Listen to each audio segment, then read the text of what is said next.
Hello everyone. It is Jackie with Pocket of Preschool, and tonight, can you guess the theme of our Facebook Live? The theme tonight that we are going to talk all about is Halloween. I can't believe I haven't done a Facebook Live all about Halloween. So that's what we're going to do tonight. So this one's going to be the one where I'm going to walk around my classroom and I'm going to show you tons of ideas you can do using things you have in your classroom for a Halloween theme. I'm also going to show you things for like the Block Center and the Science Center and the Sensory Table and art and math and literacy, all the things, gross motor, fine motor, everything. So this is going to be a really, really fun one. But in the comments, I want you to tell me what is your favorite Halloween activity you do with your students every year, or do you not do Halloween? So do you make it more of like a pumpkin-y, or pumpkin, like nocturnal animals, like bats, spiders type thing? So tell me all of that in the comments, and everything you need is in the is in the top. There are freebie links to the freebies that I'm going to show you. There are links to my store, to my blog, to Amazon, all the things. All right. I'm going to turn the camera around and we are just going to jump right in because I have so much to show you. Okay. Are you guys ready? Let's do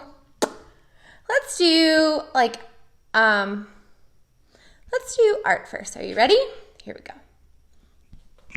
Okay. So there are so many fun things you can do for an art theme. So this is a freebie on my blog. It is a mummy craft and it's great fine motor. So you'll get the little template on my blog for free. The link is at the top. And then what students do is they tear pieces of toilet paper or crepe paper or paper towels and they make the mummy. Now I always tear them into strips already. Because it's really hard for them to tear both ways, because tearing is actually a very tricky skill for our little learners. And then they glue it on. And you can either use like googly eyes or sticker eyes on top. And then I always cut the shapes out for my kiddos because tearing this to make this will wear them out just by themselves. So that's a fun freebie, so grab that on my blog. You can also do shape pumpkins to go with, if you read Spookly, the book Spookly. So what they can do is they can draw a circle and then, let me zoom out, and then they can cut it out, and that's why they're both different. And then they use shapes to make their face. And we talked about how the stem is a rectangle, the eyes are circles, and they got to pick either squares or triangles for the mouth, and then they color the eyes in with a black marker. So it's just a fun way to sneak in some shapes into the activity. So that's a really fun one.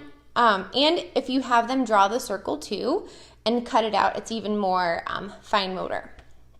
And everyone's will be unique. So you'll have some super tiny pumpkins and you'll have some really big ones.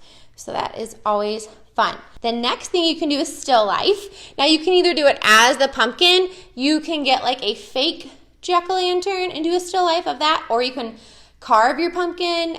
Here's one a kiddo did before. I usually just put out the colors of the still life, or you can put out those marker colors or watercolors or oil pastels, anything you want. It's really fun to have some pumpkins with some fun stems or different colors. But basically they put it out and you talk about the shape. This shape is a pumpkin. What do you notice? Oh, I see the lines, so they can draw the lines. They have a wiggly stem, a big stem. I usually have them draw it with a black Sharpie first and then paint over it. So that way they can, we can kind of focus in on what the overall just shape is. So that's how we get that. This is a fun one. So it's just a mummy. So I just took a paper plate and then I just made some eyeballs in PowerPoint, and then you can just draw them too or use googly eyes, but basically kind of like the same thing as the mummy body. This is just like a face. So they just cover the paper plate with tissue paper or toilet paper, and then they draw on the mouth. So again, this is really, really great fine motor. It's not really an art activity per se, it's more of a fine motor.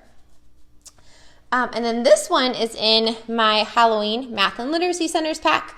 What they do is they cut little strips and they kind of collage the pumpkin together I don't have one because they all take them home.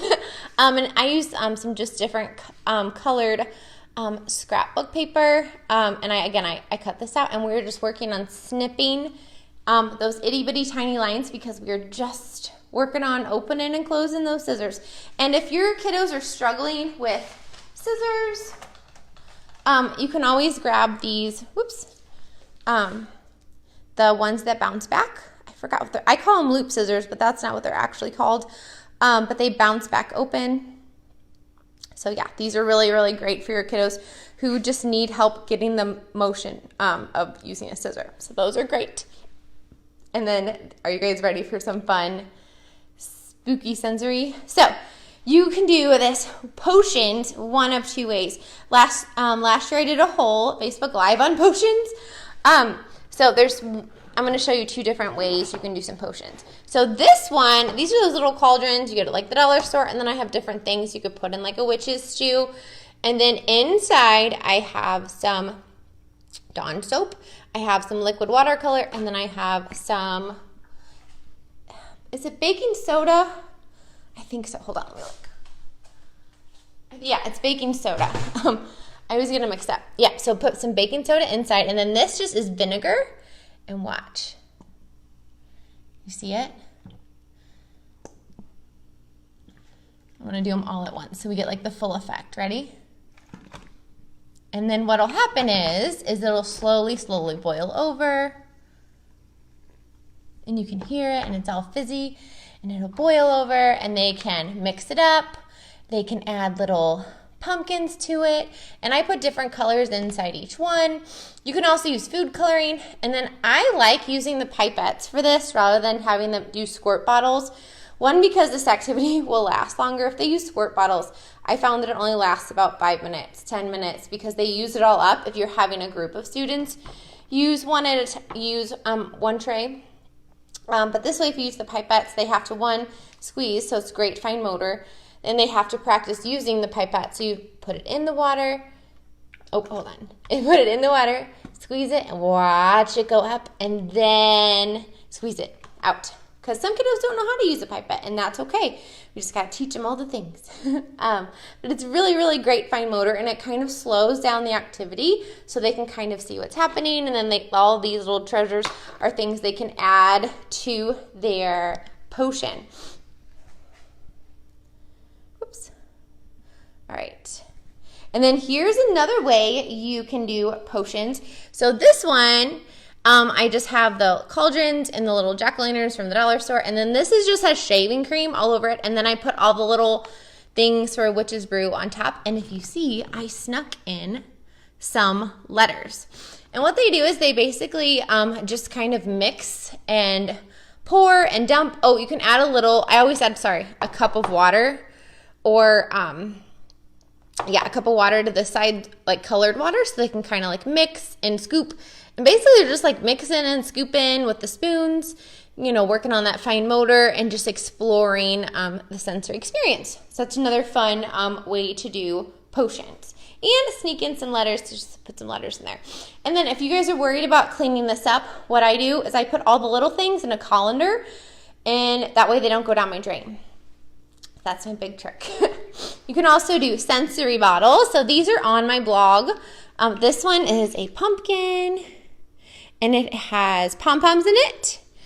This one's kind of like, like a zombie maybe, or a monster, and it's got like bones and spiders and eyeballs. This one's mostly hair gel, and the exact directions for these are on the blog. And then this one is Frankenstein. So there's sequins in there, and this one is like a slower moving one, so it has glue and sequins and glitter. And then I just used tape to put all the pieces on. And then you can't do a theme without having a Play-Doh tray. So for this Play-Doh tray, I just have some cookie cutters, and then these are those like little foam stamps. I think I got them one year from like when the kids, they give little treat bags. So watch for little stamps, Halloween stamps. Stamps are great for Play-Doh trays. And then I have some eyeballs, some little legs, and then some colored Play-Doh, and then some Play-Doh tools so they can make all kinds of little little spooky little creatures with their Play-Doh.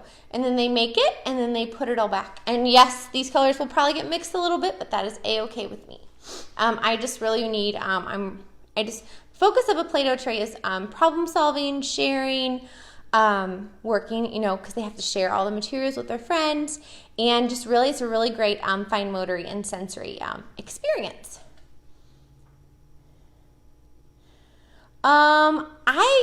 I buy Play-Doh off Amazon, and usually when I buy my packs of Play-Doh off Amazon, I try and make sure they have black in them. So that somebody asked where I get the black Play-Doh from. So that's just usually, I find it on Amazon.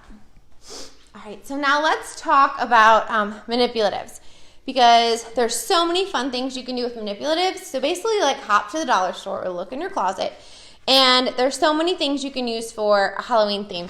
So you can obviously use candies, and like these, you guys, they're from last year. So you can buy them like stale on sale at the end of this year, and then have them for next year, and they'll be so hard, like they're not squishy anymore. So I don't think kiddos are as inclined to eat them. Spider rings, pumpkin seeds from the pumpkins we open, mini erasers, fingers, eyeballs, spiders, bones. These two are from Michael's a couple years ago. And then these Q-tips are great as bones. So let me show you some of the ways you can use some of these super inexpensive manipulatives to get your kiddos going. So put out a piece of paper.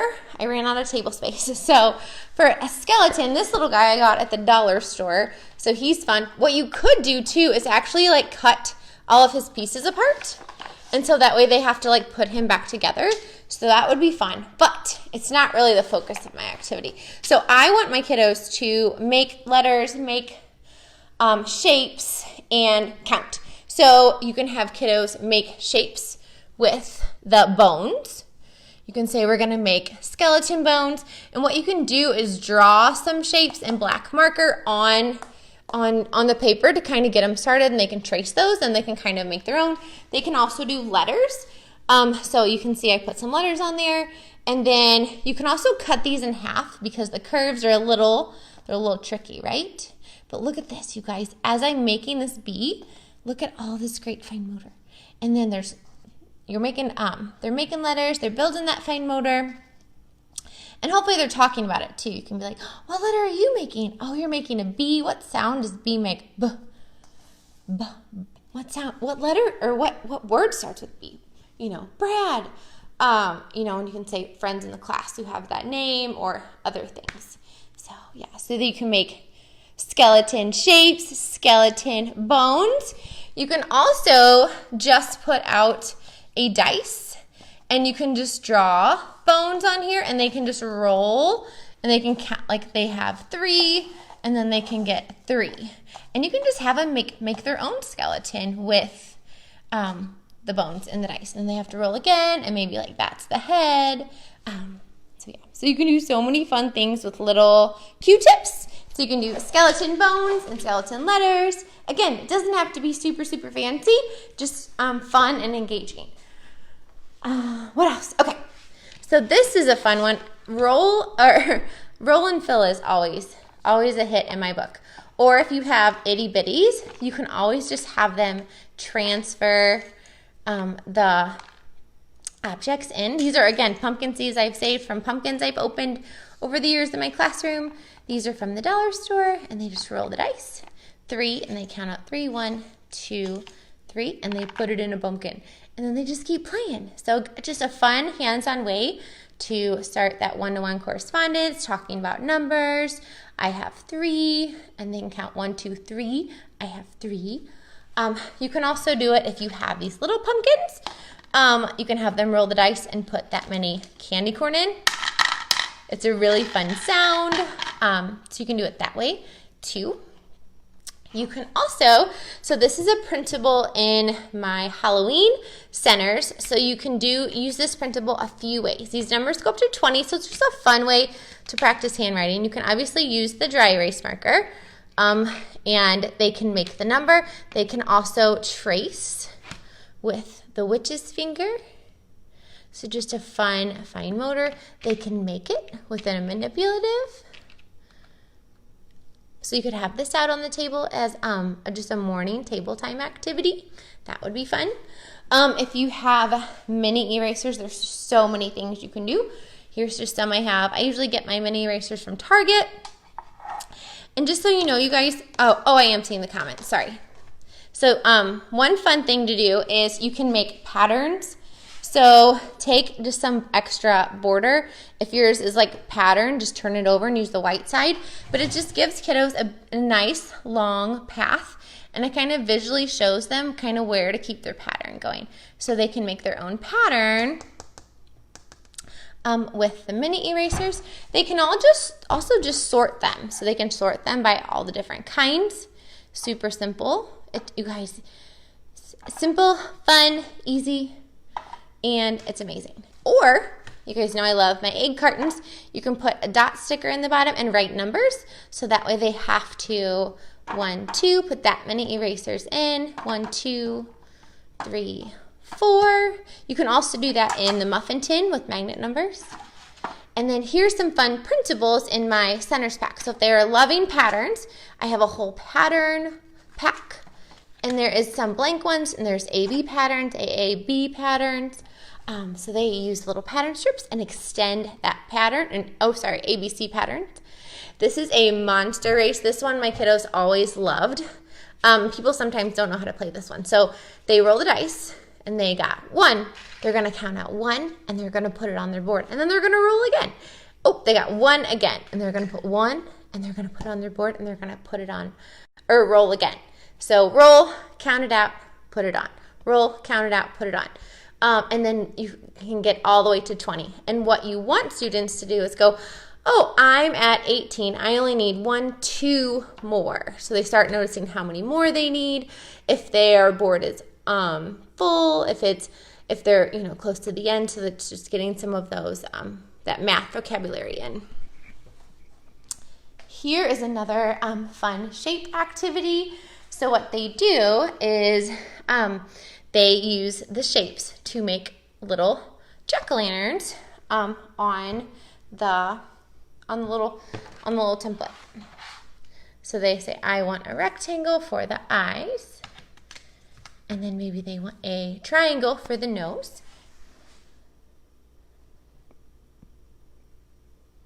Okay, sorry, I was trying to read a comment. And then this one, you guys, is one of my favorite things. It is the witch's brew. So this is how all of my stews and brews got started. So this was the first one I ever made, and you guys loved it so much. Now there's one for every theme. So there's either a brew or a stew. So what it is, you get a recipe card. And again, this is free on the blog, so go to the top of this post and grab it, and you can download it. So they pick a recipe card. So they would get out 2 bones. And again, you can use Q-tips if you don't have those. 5 fangs, 1, 2, 3, 4, 5. And then 3 spiders, 1, 2, 3. And then they mix it up in their pot. And then they sing the song, and then they put it all back. So when they're putting it back, they're also sorting. And there's a whole bunch of different cards. There's cards that go 1 to 5. There's cards that go up to 10. And then there are blank cards, so you can fill in the numbers that are appropriate for your students. You can also use these. I know some teachers use these and they put like dots on them, so they kind of use them like as a dice if your students can't identify a number yet, and that's okay. So it's a really, really fun, so much fun game. And then if you love Witch's Brew, you can grab my Counting Stews pack. There's 3 of them. 3 small ones, and then this huge bundle. So if you love these, and if your kiddos love this, you can do them for tons and tons of different themes. It's just a really, really fun hands-on counting game, and all of the ingredients for all of the different stews are things you already have in your classroom, or you can get at the dollar store, or you can make, and all the directions and ideas are all on the direction pages for you. So yeah, Heather said for bat, she used bow tie pasta that she colored black. If you are having issues printing this, so you're probably printing it in a preview mode. So what you want to do is download it, close out of the internet, and then open it in Adobe and print from Adobe. You may need to update your Adobe if you're still getting crazy things. So the bats I got one year at the dollar store. I saw them at Target this year. I didn't see the bats at Dollar Tree this year. But I did see them at Target. Again, you can use bow tie pasta too if you can't find the bats.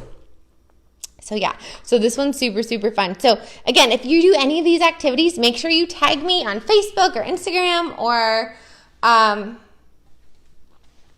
what's the other one? TikTok.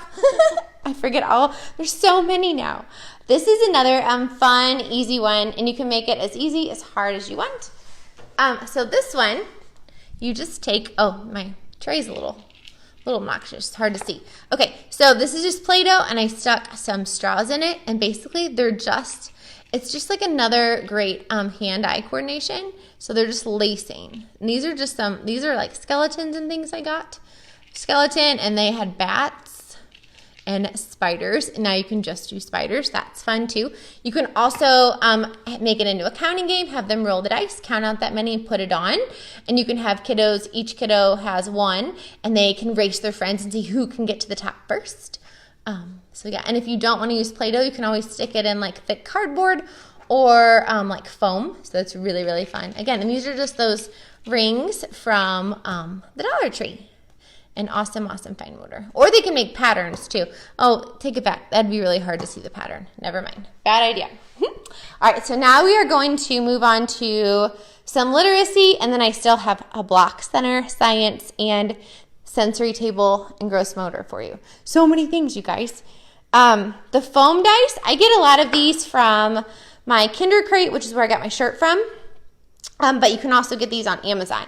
I like these because they're super easy to clean, and they don't make that loud sound. So this is a letter sort in my Halloween center pack. So what they do is they pick a letter, B. Is it in their name or not in their name? They can also sort holes or no holes. So like this letter has a hole. B, so this is really working on them noticing the parts of the letter, so working on visual discrimination. C doesn't have a hole. Is the line straight, curvy, or does it have both? And then there's also an uppercase and lowercase sort.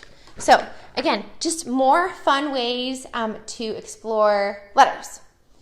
All right, so I think this is my favorite literacy center in the unit. So it's a Halloween clap and build. So what they're going to do is they're going to say the word pumpkin, and they're going to clap it, pumpkin.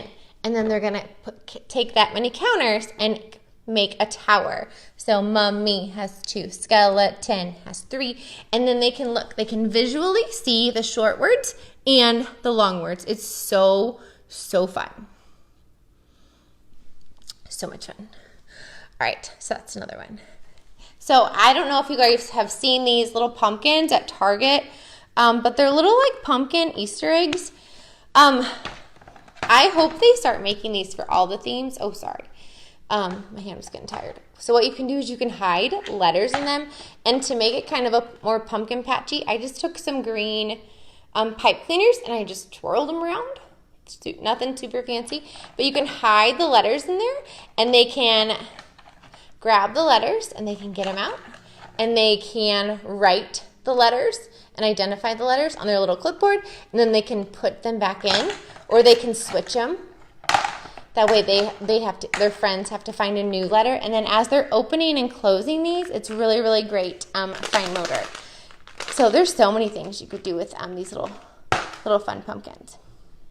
Now, since we did some fun handwriting with numbers, I have some fun handwriting you can do with letters. So you can make hair gel baggies, and oh my gosh, hair gel baggies for Halloween are so much fun. So I made, it looked a lot better 5 years ago. So I made these 4 years ago. So this one was black, so it's just hair gel and then eyeballs and then glitter. But this one was supposed to be like black and spooky. So this is what they look like after 4 years. So they're kind of like see-through, and I guess it's like just evaporated.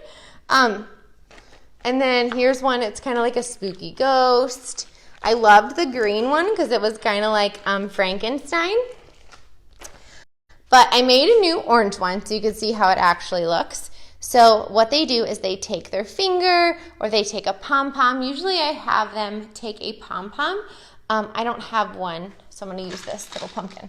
And what they do is they push on the baggie and they make the letter. Because when they use, like this is just a little pumpkin candy, but if they use the pom-pom, then they hold onto it and they go around to make the letter.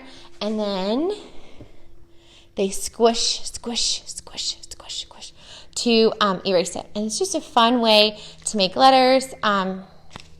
T, line down, line across, and then you can see it. Now, I know some people that annoys you. You can get it off with just rubbing alcohol, so you can do that if that's driving you bananas. You can also make a writing tray. There's tons of sprinkles. I've noticed it in the bakery, in my bakery section, they sell sprinkles now. So that's where I got these. But you can this is just a plate. And then this is one of those monster fingers. They could actually put it on and they can make their letter. And the sprinkles, you could also do it in the sand. And then shake, shake, shake to erase. So somebody asked how much hair gel. So the dollar store hair gel bottles, it takes about a third of the bottle to do 1 quart baggie. So, and then how I tell is once before I zip it closed, I kind of like squish it out and I try and make a letter. And if I can't make the letter, if you can't like make the letter and see it, you have too much in there, so just take some out. And then if you can't squish it and have it all covering, you need a little bit more in there. That's just kind of how I gauge it. But if you buy the hair gel from the Dollar Tree, you get like 3 baggies out of 1 bottle. And then here are some letter cards from my Halloween Math and Literacy Centers. So you can make these a couple different ways. You can use a dry erase marker and they can trace right on it.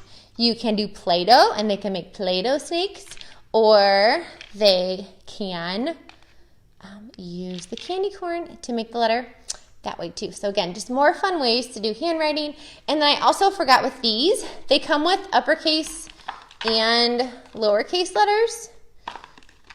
Of course, I can't find a lowercase right now, but there's lowercase in here too. So you can do matching with these. Here's here's a lowercase L. So you can match the uppercase with the lowercase too. So you can put these in the sensory table for letter matching, or you can also, they can make their names or words with them too. Which you would obviously just have them make their names since they're little. So are you guys ready for a really fun snack idea? So I saw these like in the gingerbread section, I guess, at the store. They were like Halloween gingerbread houses, and I was like, well, we can't afford that in our class. So what I did was I made, and I was trying to find the chocolate houses or the chocolate graham crackers, but my store was out of them. So I just took it and I hot glued my house together. And then what you can do is give each kiddo some candy, and to make it go a little bit farther, you can use, oh my gosh, I forgot what cereal this is called. Is it Apple Jacks? Yeah, Apple Jacks, because it's Halloween-y colors. So they can use that because those will go a little bit farther. Or you can buy the like Halloween pretzels, little baggies, and they could use those to decorate it. And then I just got some candy corn, M&Ms, and then I did get a thing of sprinkles. So these they could put on there. And then just I bought a tub of orange icing. And then they also, at checkout, I found these Sour Patch Zombie Kids, which would be fun. They could put on their Halloween house or in it. And then they also have Peeps. So you could give each kiddo, like you get ghosts for everybody, or because those come in 6 to a pack. So you I'd give everybody a ghost or a pumpkin, and they could put those on their Halloween haunted house. How much fun is that? I'm going to do this with my own kiddos too. Oh, and I forgot to tell you too, almost all of the Halloween math and literacy centers. It looks like this, but a lot of them do have worksheets with them too. And let me show you the Halloween Writing Center setup I have. Oh, here's just another game you can put in your pocket chart. And again, if you're teaching preschool or pre-K, even kinder, if your kiddos are struggling with the letters, what I do a lot is I'll put out half of the letters that are those common ones that we know they know, and then some new letters out, or maybe the letters and their friends' names, and then they're just matching the uppercase with the lowercase. This game also comes with sound, a sound option as well, so they can be matching initial sounds, but you don't have to put out the whole alphabet. And then here is my Halloween Writing Center. So I got my Halloween words out, and then I got some Halloween pencils, and then I cut up some sticker books that are Halloween writing paper, and then I just folded some blank paper. And then, so this is the little Happy Halloween is in my newsletter freebie. If you need it again, it's always at the bottom of every newsletter, but I actually do this for a table time activity. The week of Halloween, I give everybody a blank piece of paper, and then I just spread these out all over, and then I just put stickers out all over the table in the middle, and markers, and then everybody makes a Halloween card for somebody in their family. And then in my newsletter too, if you don't get my newsletter, the link to sign up is at the top. I do have like all of the people in your family word cards, and it comes in uppercase or lowercase. So that's always fun. I do that every year, and the kids love giving their families Happy Halloween cards, and it's just a fun way to get them writing, because it's an authentic reason to write, right? So here is the spooky block center. Look how much fun. So I know sometimes it can be overwhelming to change all of your centers for every theme. So like in my block center, I just change out this top shelf. And I don't label the theme things, and they know that the kiddos know, and it's part of our routine that anything that's new for that theme goes on the top. So we have bones, we have some ghosts. You guys, I made these with tissues. So they're really not fancy, because I think I have a book, like the 5 Ghost book. It's like a counting book. So there's those. And then I put in some sticks so they can make fences. And then here's some more vines. Again, just pipe cleaners twirled around. And then we have some pumpkins and some cauldrons. And then here are some little fun pumpkin cups. I just literally, and they're not on all of them, I just did some of them. Like again, I just did some of them, so they have to find it. You could also do the clear cups, and they could be ghosts, and they could build with those. And then I have some fun STEM challenges. So they can build a haunted house, a jack-o'-lantern, a corn maze, a candy bucket. And all of these STEM challenges are in my fall STEM I Can Build. So there's that. Let me show you what's in the sensory table. Oh, hold on. I have 2 sensory table ideas for you guys. So here's one sensory table idea. So this is purple rice, so kind of more like a witch's brew. And then those are like those dry split peas. And then I just put some bones and some little spiders and some cauldrons and some letters. So they're basically making like a witch's stew in the sensory table. Or you can make it a mini bin too, up to you. And then you could also do kind of more of a, traditional jack-o'-lantern sensory table. So these are just black beans. So these are spider rings, and I cut the ring off. And then jack-o'-lanterns, a little 10 frame. These scoops and tweezers are from the Dollar Tree. So and then little eyeballs. So they're just scooping and filling up all the things. Or maybe they're sorting, maybe they're putting just the pumpkins in there and the spiders in that one. So just a really fun, easy sensory table. And then the pumpkin, like you have to do this. This is so fun. So if you don't want to do it with a real pumpkin because you're worried about fruit flies, so you can do the golf tee. What they do is they take the hammer and then they hammer it in. And you can either use like these little mallets I got off of Amazon. This is one of those foam pumpkins from the dollar store. So if you don't want to use a real pumpkin, you can use these foam ones. Because I know if you use a real pumpkin, sometimes the golf tees can be tricky to get out for the kiddos, especially if they're younger. But it's still so much fun. And then you can put rubber bands around them at the end. But oh my gosh, always one of their favorite things to do for a pumpkin theme. All right. And then I have the Science Center. So this is my All About Pumpkin Science unit. And if you don't have that, you can always use Google Images and just kind of set it up like this. So it'll be a fun experience with like real objects for your kiddos. So grab a couple pumpkins. I try and grab different sizes and ones with different textures, or you can even grab some gourds. And then some vocabulary cards up on the top. And again, if you don't have my science unit, no worries. Just put up some Google Images of the different parts of a pumpkin or the life cycle of a pumpkin.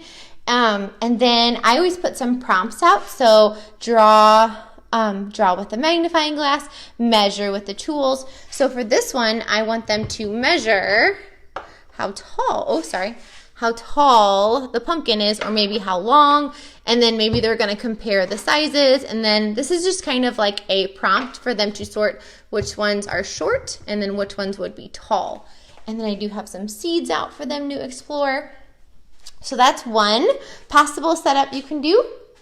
Let me show you a couple other ones. So this again is my pumpkin science unit. So that's one way you can set it up. You can also put a scale in there and they can compare and see how many cubes are equal to each pumpkin. You can open up the pumpkin. And I know some kiddos do not like opening up the pumpkin.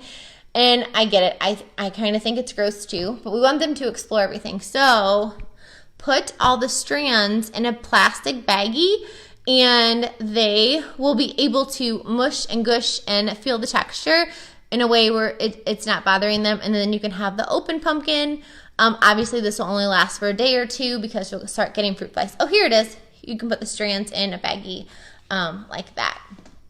And then there's also a big, giant parts of a pumpkin anchor chart that also comes with it. And then, there it is.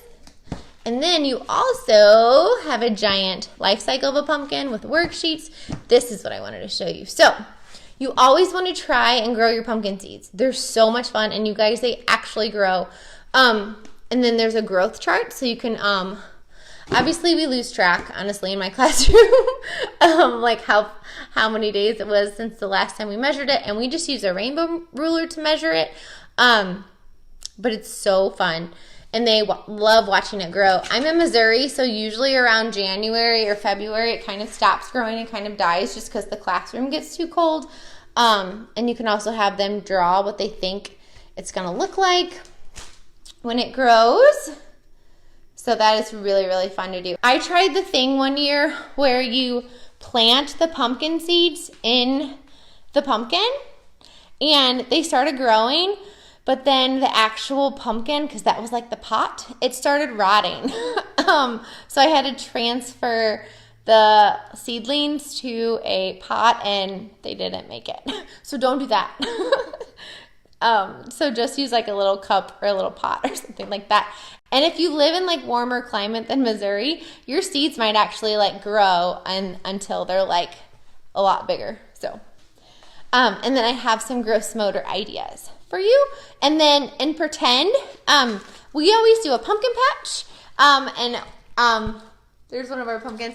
The kiddos make them with just some paper bags, and they paint them. I have a whole blog post so you can see it in action in my classroom and my kids playing in it. I'll link that here after we're finished. And then, so for some gross motor ideas, one thing that's really fun to do is to make a giant spider web on your floor or a giant pumpkin with tape. And you can just play different music, and they have to walk to the beat of the music. So they have to walk slow, and then if it starts to get faster, they have to walk faster, or maybe they're tiptoeing. They can tiptoe slow and then tiptoe faster, which actually works really well in self-regulation and being able to calm down and only go slow when we have to go slow, and then being able to wait and go fast when the music gets faster. That's really fun. Or doing a spider web on the floor is fun. You can also do pass the pumpkin. So you can take a pumpkin, a real one or a fake one, and it's kind of like hot potato, but with a pumpkin. So they sit in a circle, and then you play the song, and they pass the pumpkin. And then when the music stops, in my class, we don't get out. We just say, oh, Susie has the pumpkin. Because some kids are probably still learning names at this point in the year. And then we play it again. And then I stop it. And then we'll say, who has the pumpkin? Jamie has the pumpkin. And then we do it again. So it's a really fun game to practice self-regulation, because you'll have those kiddos that'll toss it really fast or kind of like throw it across the room and then go chase it. So you can talk about how we have to gently pass the pumpkin to our friend, and we have to be paying attention for when the pumpkin comes to us so we're not surprised when it's in our lap. So pass the pumpkin is a really great self-regulation game. If you have a bunch of fake pumpkins, you can have the kids sit across from each other with their legs open, and they can roll the pumpkins across to each other. Obviously, you don't want them too far apart, but because they're going to kind of wobble. But it's a really fun game where they can just kind of roll the pumpkins back and forth to each other. You can also use orange balls if you have them, and you can pretend they're pumpkins. Just some fun ways to get some gross motor in with the pumpkin theme. And then you can always use all the fun buckets at Target or the dollar store, and you can do tossing games, because you can put like lines on the floor and they can try and toss it in the buckets, or you can turn them if they're like skinny. You can do them and use them as like bowling, do like ghost bowling if the bucket's like of the right size and shape. So yeah. So I hope you guys loved all of the pumpkin ideas. That was a ton. When I was looking at what I've done for Halloween for Facebook Live in the past, I was shocked that I've never done a Halloween theme Facebook Live. So here it is. And then also too, on the blog, last year, the teachers in the Pocket of Preschool Facebook group had such amazing Halloween costumes. I took a lot of their photos that they posted in the group, and I made a big blog post of fun, like kind of more DIY Halloween costumes you can use or make for the classroom. So if you want to dress up or you need an idea, hop over there, and I'll put the link. The link's at the top of this post too. So yeah. That's a lot. But, so yeah. And then next week, I think I'm going to do a Facebook Live all on just scissor skills. Like a whole bunch of fun activities you can do to help your kiddos build scissor skills. Because I know a lot of teachers are saying that their scissor skills are weaker than in years past. Probably because kiddos maybe they're not being given scissors anymore at home, because probably mom and dad or grandma and grandpa, whoever's watching them, probably is working while they're watching them. And so when that happens, it's harder to kind of, scissors are kind of tricky to have at home, especially if that kiddo has like younger siblings. They can cut all the things or all the hair oh my goodness, it can be bad. So all the links are at the top of this post. The link to the Halloween freebies, the mummy, and the witch's brew counting stew, that is at the top of this post. And then that's on the blog. And then the link to the Halloween Math and Literacy Centers pack and the STEM and the science, that's in my TBT store, and that is linked. I forgot about this, I do have Halloween fine motor mats, and there's like pattern blocks and cubes and pom-poms and Play-Doh mats, all with a Halloween theme. Those are on there too. I forgot about those. I don't know why, but probably because my tables were full. All right. Well, you guys have a great night.